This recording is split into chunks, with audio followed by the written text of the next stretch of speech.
ಮೂಡಾ ಮಹಾಯುದ್ಧದಲ್ಲಿ ದಿನಕ್ಕೊಂದು ಬೆಳವಣಿಗೆಗಳಾಗ್ತಾ ಇದೆ. ಇಡಿಯ ಜೊತೆಗೆ ಲೋಕಾಯುಕ್ತ ತನಿಖೆ ಕೂಡ ಆರಂಭ ಆಗಿದೆ. ಇದರ ನಡುವೆ ಸಿಎಂ ಪತ್ನಿ ಪಾರ್ವತಿ ಅವರು ಮೂಡಾ ಆಯುಕ್ತರಿಗೆ ಪತ್ರವನ್ನು ಬರೆದಿದ್ದಾರೆ. ಪತಿಯ ರಕ್ಷಣೆಗೆ ಮುಂದಾದ್ರ ಸಿಎಂ ಪತ್ನಿ ಪಾರ್ವತಿ ಅವರು ಅನ್ನುವಂತಹ ಪ್ರಶ್ನೆ ಸಹಜವಾಗಿಯೇ ಮುನ್ನೆಲೆಗೆ ಬರ್ತಾ ಇದೆ.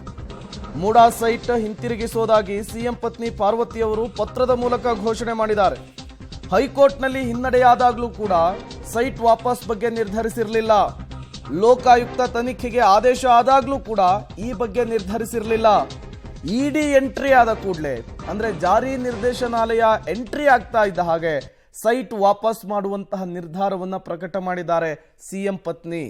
ಈ ನಿರ್ಧಾರ ಇವರ ಮೊದಲ ಪ್ರತಿಕ್ರಿಯೆ ಸಹಜವಾಗಿಯೇ ಕುತೂಹಲಕ್ಕೆ ಕಾರಣವಾಗ್ತಾ ಇದೆ.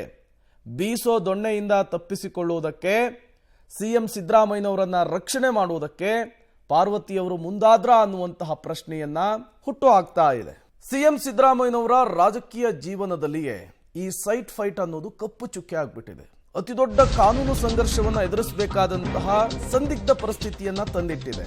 ತಮ್ಮಿಂದಾದಂತಹ ತಪ್ಪನ್ನೇ ತಾವೇ ಸರಿ ಮಾಡಿಕೊಳ್ಳೋದಕ್ಕೆ ಸಿಎಂ ಪತ್ನಿ ಪಾರ್ವತಿಯವರು ಮುಂದಾದ್ರ ಅಂಥೇಳಿ ಸಹೋದರನಿಂದ ಪಡೆದಂತಹ ಸೈಟ್ಗಳಿಂದ ಸಿದ್ದರಾಮಯ್ಯ ವಿರುದ್ಧ ಭ್ರಷ್ಟಾಚಾರದ ಆರೋಪ ಕೇಳಿಬಂದಿದೆ.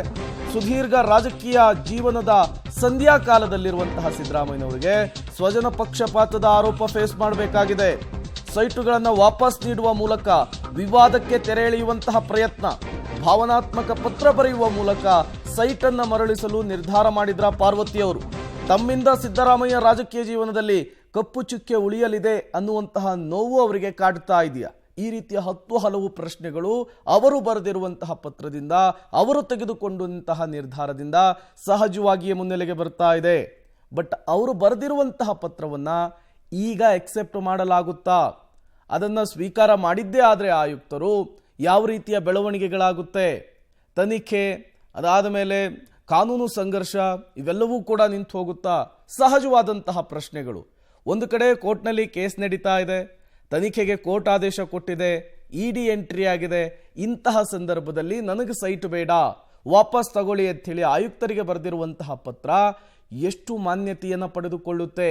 ಯಾವ ರೀತಿಯ ಪರಿಣಾಮವನ್ನು ಬೀರುತ್ತೆ ಈ ಕೇಸ್ನಲ್ಲಿ? ಸಿಎಂ ಸಿದ್ದರಾಮಯ್ಯನವರಿಗೆ ಹೇಗೆ ಇದು ರಕ್ಷಾ ಕವಚ ಆಗುತ್ತೆ? ಇವೆಲ್ಲವೂ ಕೂಡ ಕುತೂಹಲದ ಪ್ರಶ್ನೆಗಳು. ಸಹಜವಾಗಿಯೇ ಈ ಬೆಳವಣಿಗೆಗಳ ಸುತ್ತ ನಿರ್ಮಾಣವಾಗಿರುವಂತಹ ಪ್ರಶ್ನೆಗಳು. ಇವೆಲ್ಲಕ್ಕೂ ಕೂಡ ಕಾಲವೇ ಉತ್ತರವನ್ನು ಕೊಡ್ತಾ ಹೋಗಬೇಕಾಗುತ್ತೆ.